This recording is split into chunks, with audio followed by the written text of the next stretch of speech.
భద్రాద్రి కొత్తగూడెం జిల్లా చండ్రగొండ మండలంలో దారుణం చోటు చేసుకుంది. అన్న మృతిపై అనుమానం ఉందని జావీద్ అనే వ్యక్తి పోలీసులను ఆశ్రయించడంతో ఖననం చేసిన మృతదేహాన్ని సోమవారం వెలికితీసి పోస్టు మార్టం నిర్వహించారు. అన్నయ్య ఎస్కే జాఫర్ ఈ నెల 11వ తేదీన మృతి చెందాడు. సహజ మరణంగా భావించిన కుటుంబ సభ్యులు మతాచార ప్రకారం మృతదేహాన్ని ఖననం చేశారు.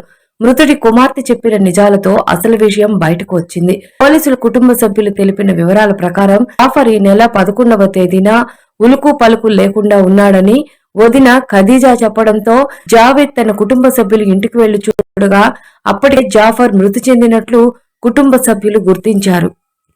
ఏం జరిగిందని ఖదీజాను ఆరా తీయగా గత రాత్రి మద్యం సేవించి వచ్చాడని, బాత్రూమ్ కు వెళుతూ కాలుచార కింద పడ్డాడని, నాకేమి కాలేదు అంటూ అలానే వచ్చి నిద్రపోయాడని నమ్మబలికింది. ఖదీజా మాటలు విన్న కుటుంబ సభ్యులు జాఫర్ మృతదేహానికి మతాచారం ప్రకారం ఖననం చేశారు. అయితే మృతుడి కుమార్తె 8 ఏళ్ల చిన్నారి పెద్దనాన్న బాబాయ్లకు అసలు విషయాన్ని చెప్పింది. ఎవరో గుర్తు తెలియని వ్యక్తి తన తండ్రి మృతి చెందిన రోజు రాత్రి ఇంటికి వచ్చాడని, అతను తన తల్లి కలిసి నాన్నను చంపేశారని చిన్నారి చెప్పడంతో అసలు విషయం బయటకు వచ్చింది. దీంతో తన అన్న జాఫర్ మృతిపై అనుమానం వ్యక్తం చేస్తూ తమ్ముడు జావేద్ చండ్రగొండ పోలీసులను ఆశ్రయించాడు. దీంతో విచారణ చేపట్టిన పోలీసులు ఖననం చేసిన మృతదేహాన్ని వెలికితీసి ఫోరెన్సిక్ నిపుణుల సహాయంతో పోస్టుమార్టం నిర్వహించారు. సిఐ శ్రీలక్ష్మి మాట్లాడుతూ పోస్టుమార్టం రిపోర్ట్ ఆధారంగా చట్టపరమైన చర్యలు తీసుకుంటామని తెలిపారు.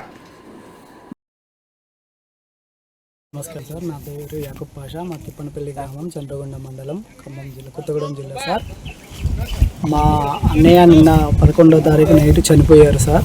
మా తమ్ముడు అసలు ఏమైందా ఏంటా అని మా మరదల పిల్లలు వచ్చి మా అన్నయ్య, మీ అన్నయ్య ఇలా కింద పడ్డారు, చనిపోయారు, ఉలుకు పలుకు లేకుండా పడున్నారు, ఏంటో చూద్దామరా అని ఏడుచుకుంటూ వెళ్తే మేము వెళ్ళి చూసాం సార్. వెళ్ళి చూసేలోపు ఆయన ఏమీ లేదు, కాలు చేతులు మొత్తం చల్లబడి ఉన్నాయి, ఆల్రెడీ చనిపోయి ఉన్నారు ఆయన గారు.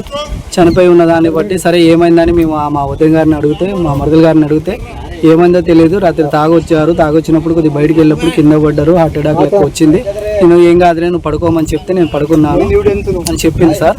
పడుకున్న తర్వాత తెల్లారుజామున 3 గంటలప్పుడు లేచి ఆమె వచ్చి అయ్యో మీ అన్నయ్య గారు లేక ఉలికి పలుకు లేకుండా పడున్నారు, ఏమైందని మా తమ్ముడి దగ్గర జావీద్ దగ్గరికి వచ్చారు సార్. మేమందరం కుటుంబ సభ్యులు గ్రామస్తులు అందరూ వెళ్ళి చూడంగా ఆల్రెడీ ఆ బాడీ చనిపోయి ఉంది సార్, ఏమీ లేదు, మొత్తం సలబలు ఉంది.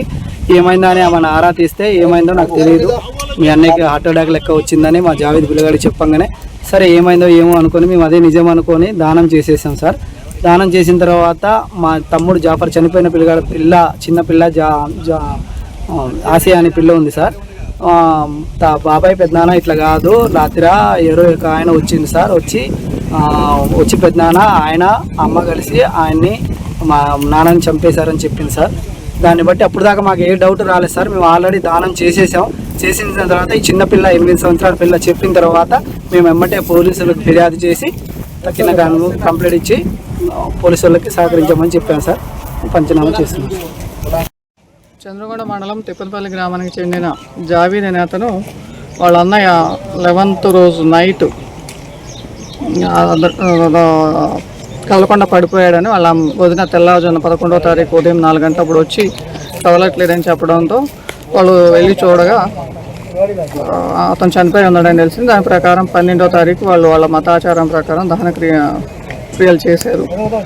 తర్వాత 12వ తారీఖు సాయంత్రం వాళ్ళ అమ్మాయి వచ్చేసి ఈ చనిపోయిన అతని మృతిని జాఫర్ అనే అతని కూతురు వచ్చి వాళ్ళ ఇంటికి ఎవరో వ్యక్తి వచ్చాడు ఆ రోజు నైటు, తర్వాత గొడవ అయింది దాని మీద అని చెప్తే వీళ్ళకి అనుమానం వచ్చి ఈ మృతిని తమ్ముడు జావీదు పిటిషన్ ఇవ్వడం జరిగింది. దాని మీద డెడ్ బాడీని పూడ్చిపెట్టడం జరిగింది. కాబట్టి ఈరోజు టీమ్ ఆఫ్ డాక్టర్స్తో తవ్వి తీయించడం జరుగుతుంది. ఫర్దర్ ఇన్వెస్టిగేషన్ కొనసాగుతుంది.